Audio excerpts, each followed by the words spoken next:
በስመ አብ ወወልድ ወመንፈስ ቅዱስ አሐዱ አምላክ አሜን።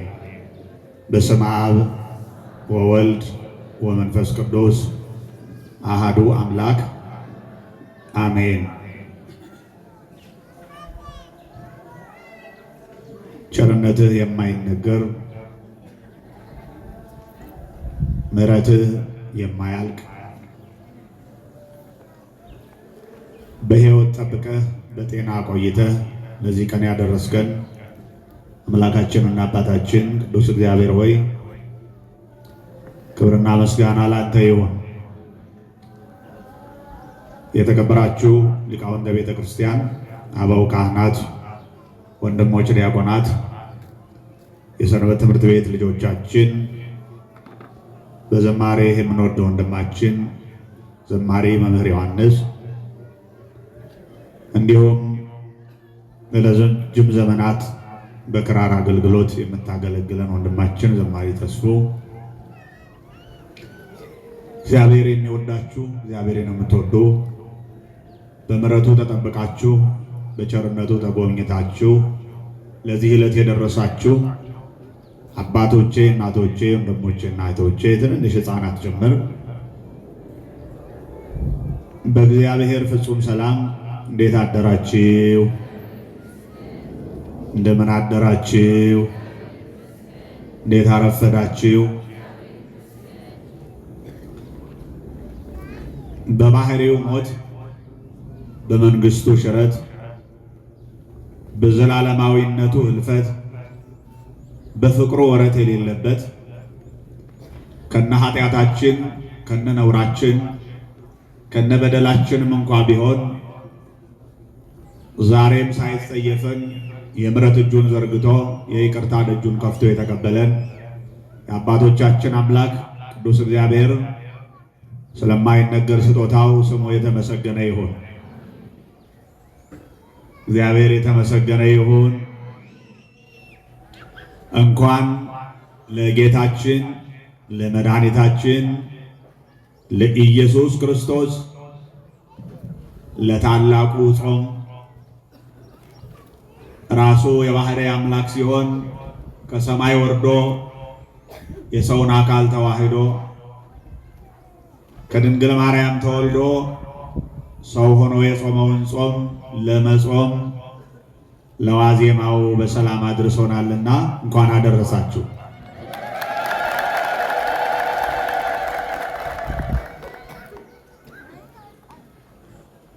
እንኳን አደረሳችሁ ማለት ዛሬ ነው። የትንሣኤ ዕለት እንኳን አደረሳችሁ የሚባለው ሞት ድል ለተነሳበት፣ መቃብር ባዶ ለሆነበት፣ የሰው ሕይወት ከባርነት ነፃ የወጣበት ቀን ነው ሲባል ነው እንኳን አደረሳችሁ የሚባለው እንጂ ለምግብና ለመጠጥ አይደለም። ዛሬ ግን እንኳን አደረሳችሁ ስንል እቺ በስጋ ምክንያት የምታባክነን፣ በማህበራዊ ኑሮ ምክንያት ከእግዚአብሔር የምትለየን፣ በተለያየ ችግር ምክንያት ነፍሳችንም ስጋችንም እንዳይረጋጋ የምታደርገንን ዓለም አስሮና ሰንጎ ይዞ ነፍስና ስጋችን ለእግዚአብሔር የምናስገዛበት ወቅት ስለደረሰ እንኳን አደረሳችሁ። ይህ በጣም ጥሩ ነገር።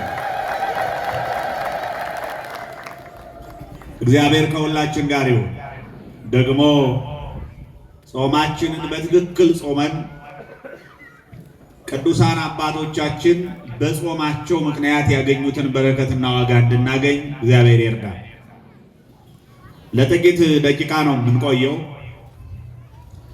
እንግዲህ ሁልጊዜ እንደምላችሁ ብዙ አናረፍድም፣ ብንውልም ደስ ይላል፣ ሄደንም ትርፉ ብዙ ነገር ነው። ግን ሰውነንና የሚያስፈልጉ ነገሮች ስለሚኖሩ ብዙ ሳናቆይ ጥቂት ደቂቃ ብቻ እንማርና እንሄዳለን። እንደ ልብ የምንማርበት እግዚአብሔርን የምናደምጥበት ጊዜ እየመጣ ስለሆነ ብዙ አላቆይም። እግዚአብሔር ከኛ ጋር ይሁን።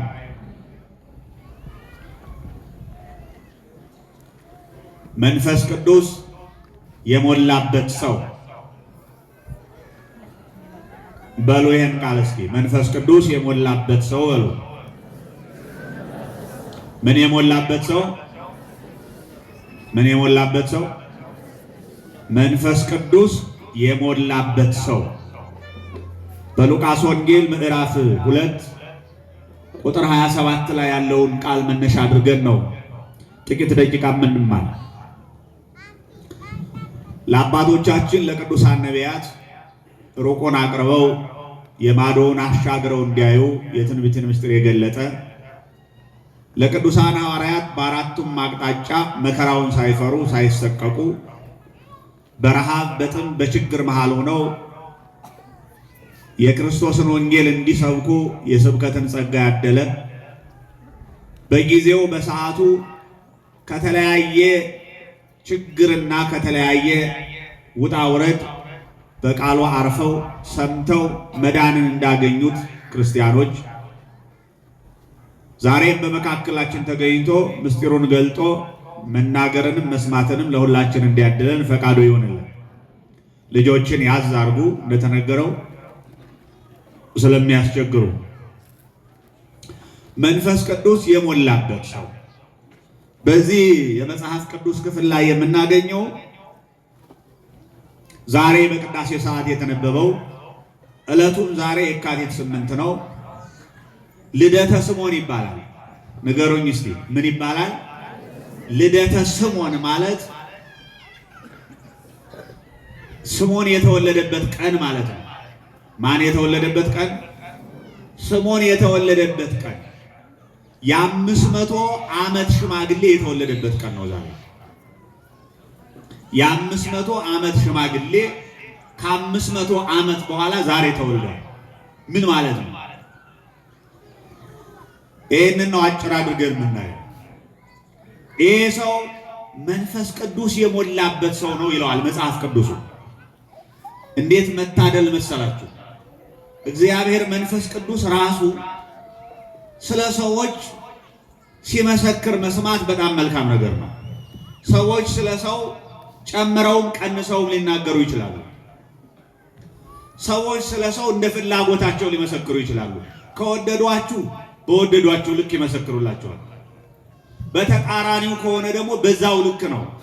እውነቱን ጨፍልቀው እውነቱን ሐሰት ብለው በተለያየ ምክንያት እንደ ልባቸው እንደ ፍላጎታቸው ይገልጧቸዋል። ደግሞ ሲወዷችሁ ያላደረጋችሁትን በሰማይ ሰቅለው በጣም ያልሆናችሁትን እንደሆናችሁ አድርገው ይመሰክራሉ። ሁልጊዜም የሰው ምስክርነት ስህተት አለበት። የመንፈስ ቅዱስ ምስክርነት ግን አይሳሳትም።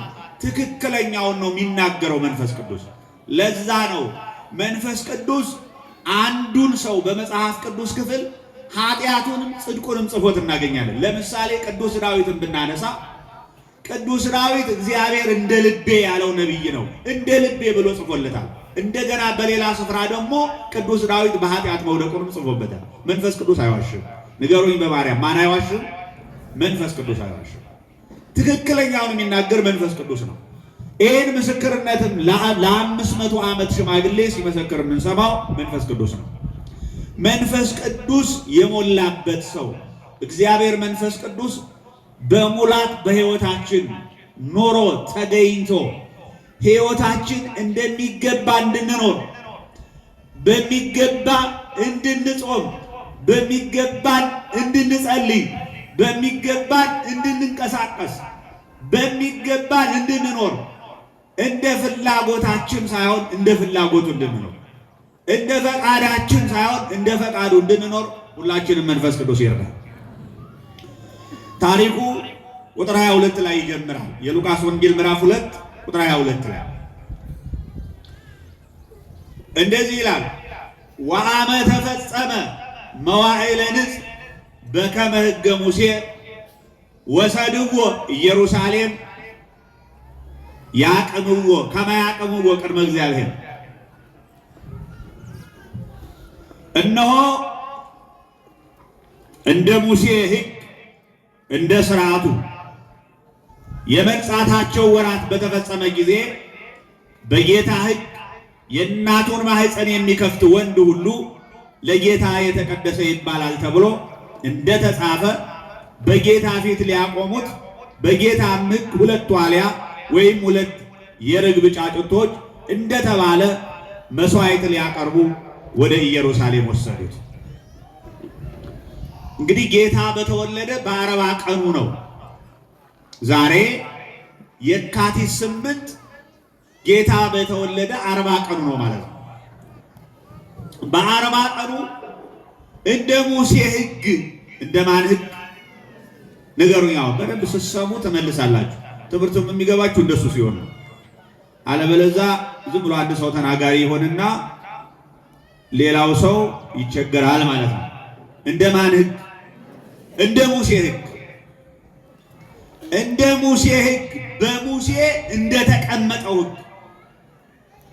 የሙሴ መጻሕፍት የኦሪት መጻሕፍት ይባላሉ፣ ወይም መጻሕፍተ ብሉያት ይባላሉ። 5 ናቸው። ዘፍጥረት፣ ዘጸአት፣ ዘኍልቍ፣ ዘሌዋውያን፣ ዘዳግም የሚባሉት እነዚህ 5ቱ የሙሴ መጻሕፍት ይባላሉ። አሁን ሙሴ 5ቱን መጻሕፍት ሲጽፍ ያጻፈው እግዚአብሔር መንፈስ ቅዱስ ነው። ማን ነው ያጻፈው? እግዚአብሔር መንፈስ ቅዱስ ነው። የብሉይ ኪዳን መጻሕፍት መሆናቸው ብቻ ሳይሆን የሕግ መጻሕፍትም ይባላሉ። የምን መጻሕፍት ይባላሉ? የሕግ መጻሕፍት ይባላሉ 5ቱ የሙሴ መጻሕፍት። በነገራችን ላይ ዘዳግም የሚባለው ዘፍጥረት፣ ዘጸአት፣ ዘሌዋውያንና ዘኍልቍ እንደገና ተጨምቀው ዋና ዋና ሕጎች የተደገሙበት ማለት ነው። ዘዳግም ማለት የተደገመ ማለት ነው እና ዘጸአት ላይ የምታገኙትን ዘዳግም ላይ ታገኙታላችሁ። ዘኍልቍ ላይ፣ ዘሌዋውያን ላይ የተጻፈውን ዘዳግም ላይ ታገኛላችሁ። እንደገና ዋናዎቹ ሕጎች ተጨምቀው ዘዳግም ላይ ተቀምጠዋል እና እነዚህ 5ቱ የሙሴ መጻሕፍት የሕግ መጻሕፍት ይባላሉ። ሕግ የተባሉት የእግዚአብሔር ሕግ ነው። የማን ሕግ ነው? የማን ሕግ ነው? የሰው ሕግ አይደለም፣ የእግዚአብሔር ሕግ ነው። ሙሴ ድርሻው እግዚአብሔር የሚነግረውን መጽሐፍ ብቻ ነው። ከነዚህ ከ5ቱ የሕግ መጻሕፍት በፊት እነዚህ 5ቱ የሕግ መጻሕፍት ሳይኖሩ ሰው እንዴት ነበር የሚኖረው ካላችሁ፣ በሕገ ልቦና ነበር የሚኖረው። በምን ነበር የሚኖረው? በሕገ ልቦና ይኖር ነበር። ጽሑፍ የተጀመረው በሙሴ ነው። ከዛ ነው በሙሴ እግዚአብሔር ሕጉን አስቀመጠ። በሙሴ ሕግ እግዚአብሔር የእግዚአብሔር ሕጉ በሙሴ ጣት ተጻፈ እና 5ቱ የሕግ መጻሕፍት ይባላል። ስለዚህ በዚህ ሕግ መጽሐፍ እግዚአብሔር ለሙሴ አንድ ነገር ተናግሮታል። አሁን ከትምህርታችን ጋር ሉቃስ የጠቀሰው ምን ብሎ? በሙሴ ሕግ መሰረት፣ በሙሴ መጽሐፍ ሕግ መሰረት 40 ቀን ሲሞላው እግዚአብሔር የተናገረው እንዲፈጸም የሰውን ሕግና ስርዓት ሊፈጽም የመጣውን ኢየሱስ ክርስቶስን የቤተ መቅደሱን ጌታ ወደ ቤተ መቅደስ ወላጆቹ ይዘውት ሄዱ ይላል። 40 ቀን ሲሞላው መጽሐፉ በትክክል ስሙት። እንደ ሙሴ ሕግ የመጻታቸው ወራት በተፈጸመ ጊዜ በጌታ ሕግ የእናቱን ማኅፀን የሚከፍቱ ወንድ ሁሉ ለጌታ የተቀደሰ ይባላል የሚል ነበር። አሁን ዘጸአት ምዕራፍ 13 ቁጥር 1 ላይ ስትሄዱ ቀጥታ ይህንን ቃል ታገኛላችሁ። ምን የሚል ቃል ነው? የመጀመሪያ የእናቱን ማኅፀን የከፈተ ከሰውም ይሁን ከእንስሳትም ይሁን ይላል። ይሄ ብቻ አይደለም፣ ለገበሬዎቹ ደግሞ ከሚያዘምሩት አዝመራ ላይ ይላል። የመጀመሪያው ለምሳሌ የመጀመሪያው ወንድ ልጅ ለእግዚአብሔር የተቀደሰ ይባላል ይላል። ለእግዚአብሔር ነው የሚሰጠው። ይሄ እግዚአብሔር ቀጥታ ለሙሴ ያጻፈው መጽሐፍ ነው። በ5ቱ መጻሕፍት ተጽፏል። የመጀመሪያው በኩር የሆነውን ከእናቱ የሚወለደውን ማኅፀን የሚከፍተው ለእኔ ቀድስልኝ ይላል። ሰው ሲሆን ቀድስልኝ ይላል። እንስሳ ሲሆን ደግሞ በኩራት አድርግልኝ ይላል። እንደገና ከእህሉ ደግሞ መጀመሪያ የደረሰውን ለቁርባን ለኔ አድርግልኝ ብሎ ለሙሴ ይነግረዋል። የመጀመሪያ ከሰው ከእንስሳ ከእህልም የመጀመሪያው ለማን ይሰጣል ማለት ነው? ለእግዚአብሔር ይላል። አሁን ሰው ነውና ምን አለው? መጀመሪያ የእናቱን ማኅፀን የሚከፍተውን ወንድ ልጅ ለኔ ቀድስልኝ አለው ይላል። ምን ማለት ነው? ለይልኝ። እግዚአብሔርን የሚያገለግል ነቢይ የሚሆን ሐዋርያ የሚሆን መምህር የሚሆን ካህን የሚሆን አገልጋይ የሚሆን ለእግዚአብሔር የተለየ የሚሆን አድርገህ ቀድስልኛል ይላል። አየህ አሁን ብሎ ሰው አገልጋይ ነው ሲባል፣ ካህን ነው ሲባል፣ መምህር ነው ሲባል በሰው ፈቃድ የመጣ አይደለም። በማን ፈቃድ የመጣ ነው ማለት ነው? በእግዚአብሔር ፈቃድ። ለይልኝ ቀድስልኝ አለ። አሁን መድኃኒታችን ኢየሱስ ክርስቶስን 40 ቀን ሲሞላው ልክ እንደ ሙሴ ሕግ እናቱ ድንግል ማርያምና አሳዳጊው ቅዱስ ዮሴፍ ይዘውት ወደ ቤተ መቅደስ ሄዱ። ንገሩኝ አሁን የሰማችሁ እንደማን ሕግ የሰማችሁ ነው ያልኩት? እንደማን ሕግ? እንደ ሙሴ። ሕጉ ግን የማን ነው ብያቸዋለሁ? ጸሐፊው ሙሴ ነው። ሕጉ የማን ነው? የእግዚአብሔር ሕግ ነው። ይህን በደንብ ማወቅ። ሕጉ የእግዚአብሔር ነው፣ ጸሐፊው ግን ሙሴ ነው። አሁን ይህንን ሕግ ሊፈጽም የመቅደሱ ባለቤት ኢየሱስ ክርስቶስ እንደ ማንኛውም ሕፃን በእናቱ እቅፍ ወደ ቤተ መቅደስ ተወሰደ። የሚገርም ነው። የቤተ መቅደሱ ባለቤት እኮ ነው ራሱ። ቅድመ ዓለም የነበረ እኮ ነው። በነገራችን ላይ ይህን ሕግ ለሙሴ ያጻፈውም ራሱ ነው አይደል? በኋለኛው ዘመን ሰው የሆነ የተገለጠው ኢየሱስ ክርስቶስ እሱ ራሱ እኮ ነው ያኔ በሙሴ ይህን ሕግ ያጻፈው። ባጻፈው ሕግ ደግሞ ራሱ ተገዛ። እንደሚገርም እኮ ነው። አሁን እንግዲህ ምድራውያን ነገስታት ሕግ ያወጣሉ አይደል? ሕግ ያወጣሉ። እንግዲህ ያ ሕግ ሁሉንም ይገዛል ነው የሚባለው። እንደው ግን እንጃ ወደ ላይ ይወጣ ይሆን ሕጉ? እንደው ሕጉ አሁን እንደዚህ የሚያጠፋ ሰው ሁሉ እንደው ሕጉ ይሄ ነው፣ መታሰር ያለበት ይታሰራል፣ መቀጣት ያለበት ይቀጣል የሚል ሕግ አለ አይደል? አሁን ምድራውያን ነገስታት መጀመሪያ ብዙ ኃያላን በዓለም ነው ያሉ። ብዙ ሰው ሲያጠፋም ሳያጠፋም በምክንያት ይቀጣሉ። አስረውም ሊሆን ይችላል፣ ምንም አድርገው ሊሆን ይችላል። የተቀመጠውን ሕግ ይፈጽማሉ በሰው ላይ። እነሱ ጋር ሲደርስ ግን ይፈጸማሉ? ጥያቄ ውስጥ ይገባል። ወደዛ አንገባ፣ ጊዜያችን ስለሚያቃጥል። ኢየሱስ ክርስቶስ ግን ራሱ ያጻፈውን ሕግ ለመፈጸም እኔ አምላክ አይደለሁ እንዴ እንዴት እኔ ላወጣሁት ሕግ አላለም። በ40 ቀኑ ወደ ቤተ መቅደስ ወሰዱት ይላል። ለማ በእግዚአብሔር ፊት ያቆሙት ዘንድ ይላል። እንዲታይ ራሱ እግዚአብሔር ነው፣ ግን በእግዚአብሔር ፊት ሰው በመሆኑ ደካማ ስጋን በመልበሱ እንደ ማንኛውም ተራ ሕፃን በ40 ቀኑ ወደ ቤተ መቅደስ ይዘውት ገቡ። እንደ ሙሴ ሕግ እግዚአብሔር እንዳጻፈው። አሁን ኢየሱስ ክርስቶስ በ40 ቀኑ ወደ ቤተ መቅደስ ሄዷል። የእናንተ ሕፃናት ወንዶች ስትወልዱ እናቶች ልጠይቃቸው፣ ወንዶቹ እንኳን አያውቁም ተዋቸው። በስንት ቀን ነው ልጃችሁን ወደ ቤተ መቅደስ ይዛችሁ የምትመጡ? አትናገሩም? አሁን እንግዲህ ጾም ልትይዙ ስለሆነ ኮራኮራ ያደርጋቸዋል። ተናገሩ። በስንት ቀን? በ40 ቀን። የማን ትእዛዝ ነው ይሄ? የማን ትእዛዝ ነው? እግረ መንገዴን ለምንድን ነው በ40 ቀን ሕፃን የሚጠመቅ ብለው የሚናገሩ ሰዎች አሉ አይደል? ይሄ ብቻ አይደለም። በ40 ቀን እኮ ሕፃን የምናጠምቀው ይሄው ራሱ ቅዱስ ሙሴ በዘሌዋውያን 12 ላይ ጽፎታል፣ አስቀምጦታል። ወንድ ልጅ በ40 ቀኑ፣ ሴት ልጅ በ80 ቀኑ ቀኗ ወደ ቤተ መቅደስ ይዘዋቸው እንዲሄዱ መጽሐፍ አዟል። የምትፈጽመው ቤተክርስቲያኑ ይህንን ሕግ ነው። ሌላ ሕግ የላትም። ይሰፋብናል። ወደዛ መሄድ አልፈልግም። በ40 ቀን ነው ይዛችሁ የምትመጡት። መጽሐፉ ምን ይላል? በእግዚአብሔር ፊት ያቆሙት ዘንድ ይላል። ንገሩኝ እናቶች፣ በማን ፊት? በማን ፊት ያቆሙት ዘንድ? ማንን? ራሱን እግዚአብሔር ኢየሱስ ክርስቶስን። ኢየሱስ ክርስቶስን እንደ ሙሴ ሕግ በእግዚአብሔር ፊት ሊያቆሙት በ40 ቀን ወደ ቤተ መቅደስ ወሰዱት። ከዛ በኋላ ምክንያቱም የእናቱን ማህፀን የከፈተ የመጀመሪያ የበኩር ልጅ ስለሆነ በድንግል ማርያም በኩል በስጋ ላይ የተወለደው በስጋ ነው።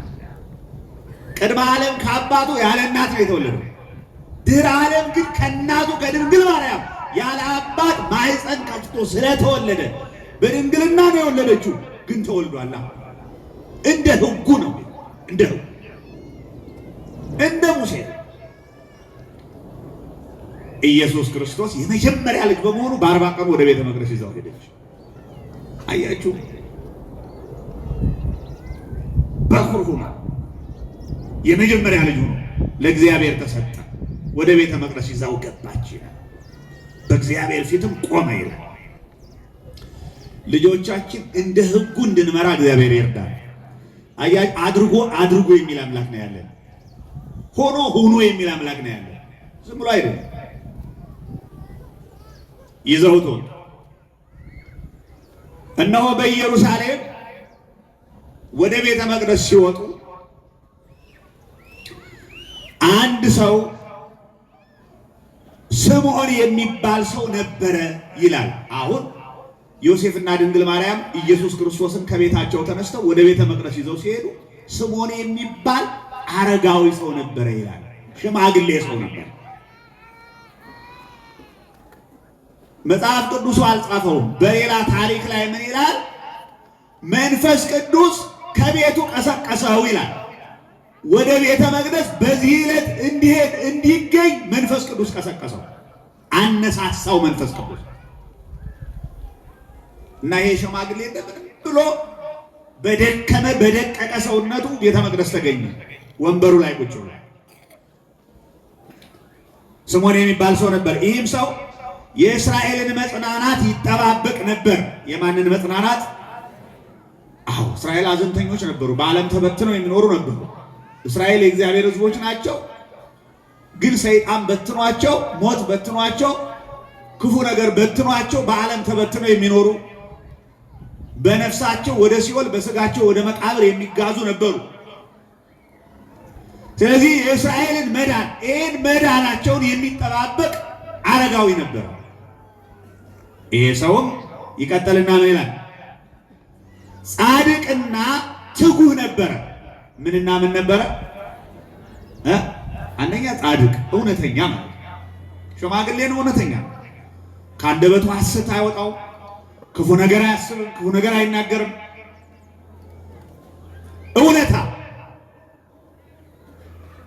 እውነተኛና ጻድቅ ነበር ይላል። ይቀጥልና መንፈስ ቅዱስም በእርሱ ላይ ነበረ። መንፈስ ቅዱስ በማን ላይ ነበረ? በእርሱ ላይ ነበረ። ይህ ሽማግሌ ነው እንደምንም ብሎ ቤተ መቅደስ የተገኘው። ለምን ታሪኩ ተነሳ? ታሪኩ በሌላ ቦታ ተተርጓል። ይህ ሰውዬ ለምን 500 ዓመት ለምን ይህን ያህል ዓመት እንዲቆይ እንደተደረገ ታውቃላችሁ? እርግጠኛ ነኝ ትዝ ይለኛል። እዚሁ ሌላ ቦታ ይሁን ተናግሬያለሁ። ሌላ መምህራን የሚያስተምሩት ነው። በየሚዲያው ትሰሙታላችሁ። ሰውየው ከኢየሩሳሌም ሊቃውንት መካከል የተመረጠ ነው። ከኢየሩሳሌም ሊቃውንት መካከል ማን የመረጠው? በጥሊሞስ የሚባል ንጉሥ። በጥሊሞስ የሚባል ንጉሥ ነገሰና ኢየሩሳሌምን ይሁዳን በሙሉ ይገዛ ስለነበረ መጻሕፍተ ነቢያት፣ ትንቢተ ነቢያትን፣ መጻሕፍተ ብሉያትን እሱ በሚያውቀው ቋንቋ የሚተረጉምለት ሰው ፈለገ። ብሉያቱን የሙሴን መጻሕፍት የሚተረጉምለት። መጻሕፍቱ በዕብራይስጥ ነው የተጻፉት። በምንድን ነው የተጻፉት? በዕብራይስጥ ቋንቋ። ሰውየው በጥሊሞስ ዕብራይስጥኛ አይችልም። ወደ ጽር ቋንቋ እንዲገለብጡለት እንዲተረጉሙለት ፈለገ። የኛ ቤተ ክርስቲያን ሊቃውንት ለምንድን ነው እንዲህ የፈለገው ሲባል አንደኛ የእግዚአብሔር ፈቃድ አለበት ብለዋል። ለምን ሲባሉ የእግዚአብሔር ፈቃድ የእግዚአብሔር ሕግ በእስራኤል ብቻ ወይም በኢየሩሳሌም ብቻ የሚቀር አልነበረም። ከአይሁድ ወደ ዓለም እንደሚበተን ያውቃልና እግዚአብሔር በየቋንቋው መተርጎሙ በዓለም ያሉ ክርስቲያኖች እንዲጠቀሙበት ነው ብለዋል። የኛ ቤተሰብ እንዲጠቀሙበት ወደፊት የሚሆነውን እግዚአብሔር ስለሆነ የሚያውቀው በዓለም ደረጃ ክርስትና እንደሚሰፋ ስለሚያውቅ እግዚአብሔር ያስተረጎመው ይላል። አንዳንዶቹ ደግሞ ምን ይላሉ? በጥሊሞስ አላዊ ንጉሥ ስለሆነ መጻሕፍተ ብሉያትን፣ ትንቢተ ነቢያት ነቢያትን በቋንቋው ተርጉሞ የራሱን ዓላማ ለማስኬድ ስለፈለገ መጽሐፉ እንዲተረጎምለት ፈለገ ይላል። እና በአጋጣሚ 70 ሊቃውንት ሰበሰቡና አመጡለት። አምጡልኝ ሰብስባችሁ ለቅማችሁ ፈልጋችኋል አመጡለት። ከነዚያ ከ70 ሊቃውንት መካከል አንዱ አረጋዊ ስምዖን ነው። ከዛ በኋላ ድንኳን ተክሎ ሁለት አድርጎ እንዳይገናኙ አድርጎ አደላቸው። እናንተ ይሄን ተርጉሙ፣ እናንተ ይሄን ተርጉሙ፣ እናንተ ይሄን ተርጉሙ ብሎ ከዘ ፍጥረት ጀምሮ ያለውን መጽሐፍ ሰጣቸው። አጋጣሚ ሆኖ ለዚህ ለስምዖን ለሚባለው ለጻድቁ ሰው መንፈስ ቅዱስ ለሞላበት ሰው የኢሳይያስ መጽሐፍ ደረሰው ይላሉ። ትንቢተ ኢሳይያስ አሁን መተርጎም ጀመረ። ድንኳን ውስጥ ቁጭ ብሎ ለምግብም አይወጣም ለመጠጥም አይወጣም። እዛው ነው ሁለመናቸው የሚቀርብላቸው እዛ ነው። ለምን አንዱ ከአንዱ እንዳይገናኝ ለምን እንደፈለገ በዚህ ይገባናል። ንጉሱ ምን አይነት ሰው እንደሆነ። ከዛ ትንቢተ ኢሳይያስን ሲተረጉም የኢሳይያስ ትንቢት 7ኛው መጽሐፍ ላይ ደረሰ። 7ኛው መጽሐፍ ምን ይላል? ድንግል ይላል። እየሰማችሁ ነው? ድንግል በሉ ተናገሩላችሁ። ድንግል በድንግልና ጸንሳ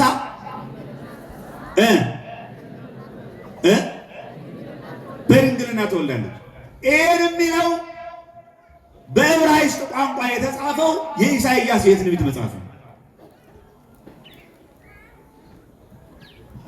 በኋላ እዚህ ላይ ሲደርስ በጣም ተቸገረ። ምን አይነት ነው አለ። መለሰው፣ ደገመው ለማሳጠር ታሪኩ። በኋላ አሁን ይሄንማ ድንግል በድንግልና ጸንሳ በድንግልና ተወልዳለች የሚለውን ቀጥታ ዝም ብዬ ብተረጉመው ይሄ አላዊ ንጉሥ ዝቅ ብሎ ባቴን ከፍ ብሎ አንገቴን ከየት አመጣኸው ብሎ ይቆርጠኛል። ስለዚህ ምን ላድርግ? ሴቲቱ ብዬ ልጻፍ ብሎ በሱ ጥበብ ሴቲቱ እያለ መጻፍ ጀመረ። እግዚአብሔር መንፈስ ቅዱስ ዛሬ ጽፎት ሆኖ ነገ ሲመጣ እንደገና ሰርዞ ድንግል ብሎ ይጽፍበታል። አያት ተመልሶ እንደገና ተሳስቼ ይሆን ብሎ ሴቲቱ በድንግልና ጸንሳ ትወልዳለች ብቻ ብሎ ጻፈ። እግዚአብሔር አሁንም ድጋሚ እንደገና ለ3ኛ ጊዜ መጣ። ስምዖን አለው። አቤት። ይሄ ቋንቋ ከበደ፣ ግድ የለም ጻፈው ዝም ብሎ። አንድ ቃል ግን እገባልሃለሁ አለ። ይሄ ታሪክ ተከናውኖ ድንግል በድንግልና ጸንሳ በድንግልና የምትወልደውን ሳታይ አትሞትም፣ እድሜ ጨምርልሃለሁ አለ።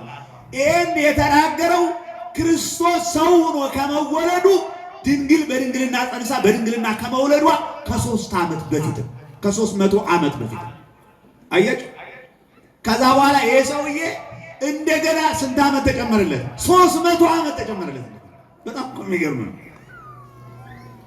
300 ዓመት ተጨምሮለት ድንግል በድንግልና ጸንሳ በድንግልና ስትወልድ የእስራኤልን መጽናናት ይመኝ የነበረው እድሜ ተጨምሮለት 500 ዓመት በላይ እድሜ ተጠብቆ ጌታ ተወልዶ በ40 ቀኑ ያንን ትንቢት የተናገረለትን የጻፈለትን የኢሳይያስን ትንቢት የተረጎመለት እውነት ሆኖ በቤተ መቅደስ ያገኘው ዘንድ መንፈስ ቅዱስ ቀስቅሶ ቤተ መቅደስ ላይ ያስገኘ።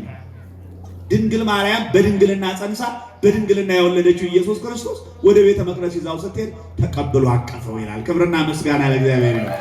እናንተ እግዚአብሔር እኮ ድንቅ አምላክ ነው። አሁን እኮ በጎ ቢሆን ሐሳባችን እኮ ያሰብነው በጎ ነገር ሳይከናወን እኮ አንሞትም። መልካም ቢሆን ሐሳባችን መልካምነት እየጠፋ መንፈስ ቅዱስ የሞላበት ሰው መሆን እያቃተን በ40 ቀን በ80 ቀን የተሰጠንን ልጅነት እያቆሸሽን እያበላሽን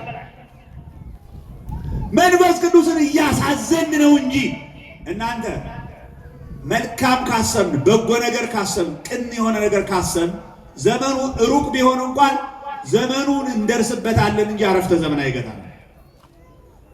ግን ስለምንሰነካከል በብዙ ኃጢአት ስለምንወድቅ ሐሳባችን ሁሉ ሳይሳካ እናልፈ። ሲጀመር ሐሳባችን ሁሉ ምድራዊ ሆኗል። አሁን እግዚአብሔር ሰማያዊ ሐሳብ እንድናስብ ይርዳል።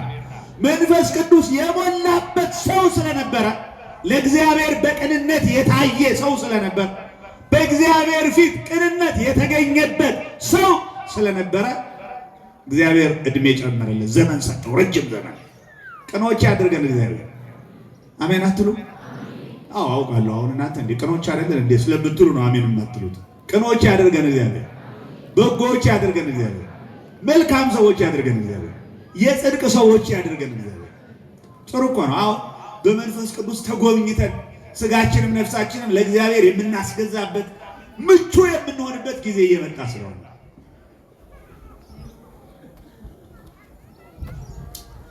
ቅዱስ ጳውሎስ ምን ይላል በሮሜ መልእክቱ ላይ? መንፈስ ቅዱስ ይሙላባችሁ እንጂ በወይን ጠጅ አትስከሩ ይላል። በምን አትስከሩ?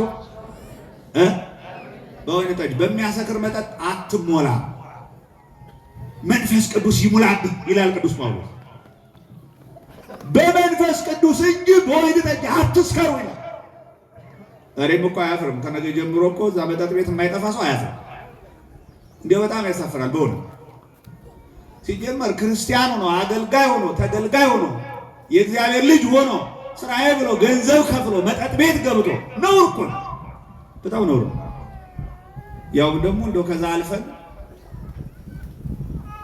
እንኳን መንፈስ ቅዱስ ሊሞላብን በ40 ቀን የተቀበልነው ልጅነት እንኳን እስኪያሳጣን ድረስ ሰው መሆናችን የሚያስረሳን እኮ መጠጥ ነው። ታውቃላችሁ፣ ብዙ ሰው እንደዛ ነው። ይሄ ሰው ግን መንፈስ ቅዱስ የሞላበት ሰው ነበር። በአብይ ጾም እንግዲህ አብይ ማለት ትልቅ ማለት ነው። በጣም ትልቁ ጾም ማለት ነው። ለምንድን ነው ትልቅ የተባለ ካላችሁኝ የሰማይና የምድር ጌታ የሆነው ኢየሱስ ክርስቶስ ስለ ጾመው ነው። ከሰባቱ አጽዋማት አንደኛው ዋናው ትልቁ ጾም አብይ ጾም። ጌታ ከቆመ ሳይቀመጥ ይላል፣ ከዘረጋ ሳያጠፍ የጾመው ጾም ሳይንቀሳቀስ፣ ያው በዲያብሎስ እየተፈተነ የጾመው ጾም ነው። ይህ ጾም ሰው በመንፈስ ቅዱስ ተጎብኝቶ ነው መጾም ያለበት። እንደውም የቤተ ክርስቲያናችን ሊቃውንት እኮ ከልክለዋል። ታውቃላችሁ፣ አሁን በአብይ ጾም ሰርግ አይደረግም አይደል? ይደረጋል ሰርግ። ለምንድን ነው አይደረግም? ምን ነው በሽሮ ሰርግ አይደረግም? አይደረግም አይደረግም ማለት የደስታ ጊዜ ስላልሆነ፣ የምን ጊዜ ስለሆነ? አሁን ከሚበላና ከሚጠጣ ጋር አይደለም። የደስታ ጊዜ አይደለም፣ የሐዘን ጊዜ ነው። እሺ ስጋ ላለመብላት እኮ አይደለም።